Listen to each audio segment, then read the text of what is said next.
السلام علیکم ورحمۃ اللہ وبرکاتہ۔ محترم ناظرین، امید کرتا ہوں اللہ سے کہ آپ سب لوگ خیریت و عافیت سے ہوں گے۔ محترم ناظرین، آج ہم اشاعت اسلام اور روکنے کے لیے قریش کا مشورہ آپ کے سامنے پوری تفصیلاً واقعہ ذکر فرمائیں گے۔ محترم ناظرین، اس سے پہلے آپ سے ایک چھوٹا سا درخواست ہے، اگر آپ نے ہمارے اے جے وائس چینل کو سبسکرائب نہیں کیا تو پلیز جلدی سے جلدی اس اسلامک چینل کو ثواب کی نیت سے سبسکرائب کر دے۔ محترم ناظرین، قریش نے جب یہ دیکھا کہ روز بروز اسلام کی رفتار بڑھ رہی ہے تو ایک روز ولید بن مغیرہ کے پاس جمع ہوئے، جو ان میں معمر عنصر رسیدہ تھا، اور یہ کہا کہ موسم حج کا قریب آ گیا ہے اور آپ صلی اللہ علیہ وآلہ وسلم کا ذکر اور چرچا سب جگہ پھیل چکا ہے۔ اب اطراف و کناف سے آنے والے تمہارے اس صاحب محمد الرسول اللہ صلی اللہ علیہ وآلہ وسلم کے متعلق تم سے دریافت کریں گے، لہٰذا مل کر آپ کے متعلق ایک رائے قائم کرنی چاہیے اور سب کے سب متفق رائے ہو جائے، اختلاف نہ رہنا چاہیے، ورنہ خود ہم میں سے ہی بات کے بات کی تکذیب اور تردید کریں گے اور یہ اچھا نہ ہوگا۔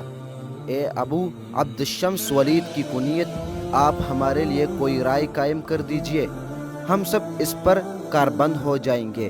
ولید بن مغیرہ نے کہا، تم لوگ کہو، میں سنوں گا اور اس کے بعد کوئی رائے قائم کروں گا۔ لوگوں نے کہا معاذ اللہ، آپ صلی اللہ علیہ وآلہ وسلم کاہن ہے۔ ولید بن مغیرہ نے کہا، غلط کہتے ہو، خدا کی قسم آپ صلی اللہ علیہ وآلہ وسلم کاہن نہیں، میں نے کاہنوں کو خوب دیکھا ہے، نہ آپ میں کاہنوں کی کوئی علامت ہے اور نہ آپ صلی اللہ علیہ وآلہ وسلم کا کلام کاہنوں کے زمزمہ گنگنا ہٹ اور آواز سے لگ کھاتا ہے۔ لوگوں نے کہا کہ آپ مجنون ہیں۔ ولید نے کہا، آپ مجنون بھی نہیں، میں مجنون اور دیوانگی کی حقیقت سے بھی واقف ہوں۔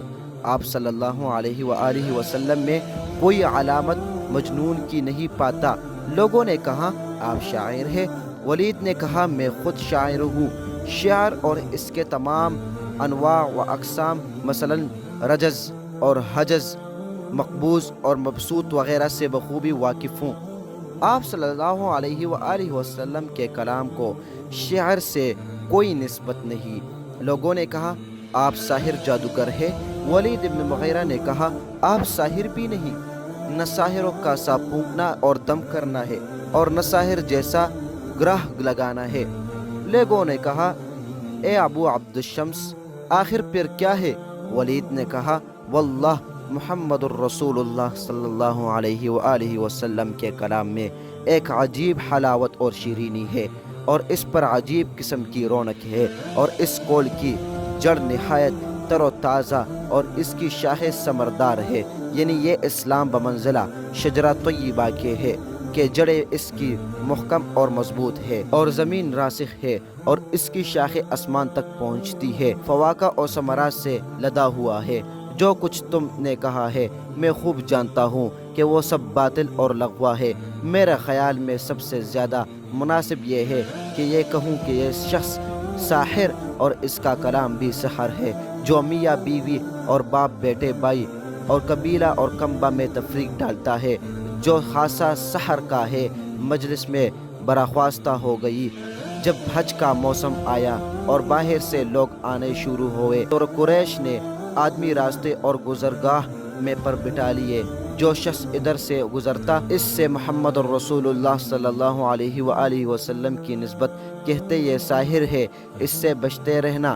مگر قریش کی اس تدبیر سے اسلام کو کوئی نقصان نہیں پہنچا، بلکہ اطراف و کناف سے آنے والے ان حضرت صلی اللہ علیہ وآلہ وسلم سے بخوبی واقف ہو گئے۔ علامہ رسقانی فرماتے ہیں، اس حدیث کو ابن اسحاق، حاکم اور بہقی نے سند جید کے ساتھ روایت کیا ہے۔ حق تعالی شان نے اس ولید بن مغیرہ کے بارے میں سورہ مدثر کی یہ آیتیں نازل فرمائی، جس کا مفہوم یہ ہے، آپ چھوڑ دیجئے مجھ کو اور اس شخص کو جس کو میں نے تنہا پیدا کیا، یعنی خود اس سے نمٹ لوں گا، آپ فکر نہ کریں گے، اور میں نے ہی اس کو مال دولت دیا ہے اور اسے بیٹے دیا ہے کہ جو مجلس میں حاضر ہو اور دنیاوی عزت اور سرداری کے سامان اس کے لیے مہیا کیے، پھر طمع کرتا ہے کہ اور زیادہ دوں۔ ہرگز نہیں، وہ اس قابل نہیں، وہ ہمارے آیتوں کا معاند اور مخالف ہے۔ میں ضرور اس کو دوزخ کے پہاڑ پر چڑھاؤں گا اور پھر اوپر سے نیچے گراؤں گا۔ اس نے کچھ فکر کیا اور دل میں کچھ اندازہ ٹھہرایا، مارا ہوں اس پر اللہ کی کیا اندازہ کیا، پھر مارا ہوں کیسا اندازہ ٹھہرایا، پھر ادھر ادھر دیکھا اور تیری چڑھایا اور من موڑ لیا، پھر پشت پیری اور غرور کیا، اور پھر بولا یہ قرآن کچھ نہیں مگر ایک جادو ہے جو چلا آتا ہے، نہیں ہے یہ قرآن مگر ایک آدمی کا کلام ہے۔ اللہ تعالیٰ فرماتے ہیں اس کو ضرور آگ میں ڈالوں گا۔ ایک روز رسول اللہ صلی اللہ علیہ وآلہ وسلم کوہ صفا کی طرف سے گزر رہے تھے۔ اتفاقاً سے ابو جہل بھی اس طرف سے نکلا۔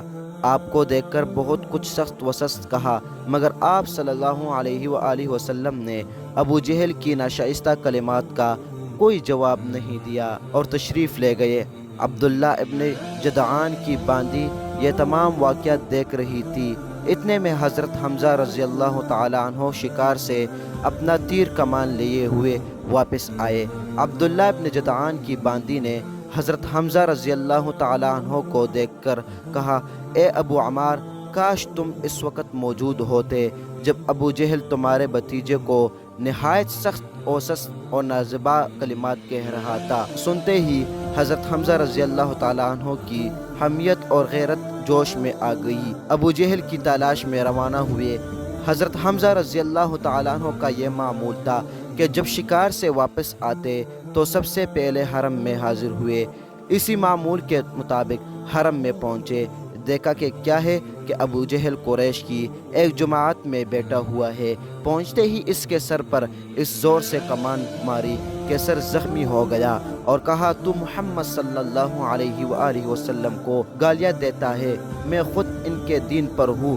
بعد حاضرین مجلس نے چاہا کہ ابو جہل کی حمایت کے لیے کھڑے ہوں، لیکن ابو جہل نے خود ہی سب کو روک دیا اور کہا، آج میں نے ان کے بھتیجے کو بہت سخت و سست کہا ہے، حمزہ کو ان کے حال پر چھوڑ دو۔ بعد حاضرین مجلس نے حضرت حمزہ رضی اللہ تعالیٰ عنہ سے سخت و سستہ کہا، حمزہ کو ان کے حال پر چھوڑ دو۔ بعد حاضرین مجلس نے حضرت حمزہ رضی اللہ عنہ سے مخاطب ہو کر کہا، اے حمزہ، کیا تم صاحب بے دین ہو گئے ہو؟ حضرت حمزہ رضی اللہ تعالیٰ عنہ نے فرمایا، مجھ پر رسول اللہ صلی اللہ علیہ وآلہ وسلم کی حقانیت اور صداقت خوب منکشف ہو گئی ہے۔ میں گواہی دیتا ہوں کہ آپ صلی اللہ علیہ وآلہ وسلم اللہ کے رسول ہے، اور آپ صلی اللہ علیہ وآلہ وسلم فرماتے ہیں اور سراسر حق ہے، میں کبھی اس سے باز نہ آؤں گا، تم سے جو ہو سکتا ہے کر لو۔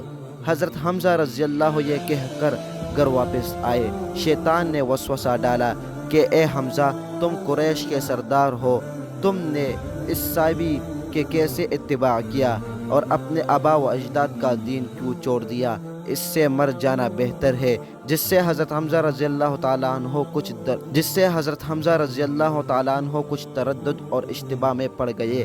حضرت حمزہ رضی اللہ تعالیٰ عنہ فرماتے ہیں کہ میں نے اللہ جل جلالہ شان سے دعا مانگی، اے اللہ، اگر یہ ہدایت ہے تو اس کی تصدیق میرے دل میں، میرے قلب میں ڈال دے، ورنہ اس سے نکلنے کی کوئی صورت پیدا فرما۔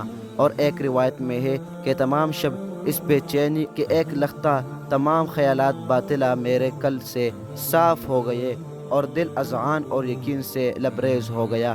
صبح ہوئے تو حضرت صلی اللہ علیہ وآلہ وسلم کی خدمت بابرکت میں حاضر ہوا اور تمام واقعہ عرض کیا۔ آپ صلی اللہ علیہ وآلہ وسلم نے میرے لیے استقامت اور اسلام پر قائم رہنے کی دعا فرمائی۔ مستدرک حاکم میں ہے کہ حضرت حمزہ رضی اللہ تعالیٰ عنہ جب آپ صلی اللہ علیہ وآلہ وسلم کی خدمت میں حاضر ہوئے تو یہ کہا، میں گواہی دیتا ہوں کہ تحقیقاً آپ یقیناً سچے نبی اور تصدیق کرنے والے، پہنچانے والے کی گواہی دیتا ہوں۔ اے میرے بھتیجے، آپ اپنے دین کو علی الاعلان ظاہر فرمائے۔ خدا کی قسم، مجھ کو دنیا اور ما فیہا ملنے بھی پر میں تجھ کو اور آپ کے دین کو نہیں چھوڑوں گا۔ خدا کی قسم، جب تک ہم تلوار سے فیصلہ نہ کریں گے، اس وقت تک محمد رسول اللہ صلی اللہ علیہ وآلہ وسلم کو ہرگز لوگوں کے حوالے نہ کریں گے۔ حضرت حمزہ رضی اللہ تعالیٰ عنہ کے اسلام لانے سے قریش یہ سمجھ گئے کہ اب آپ کو ایذا اور تکلیف دینا کی کوئی آسان نہیں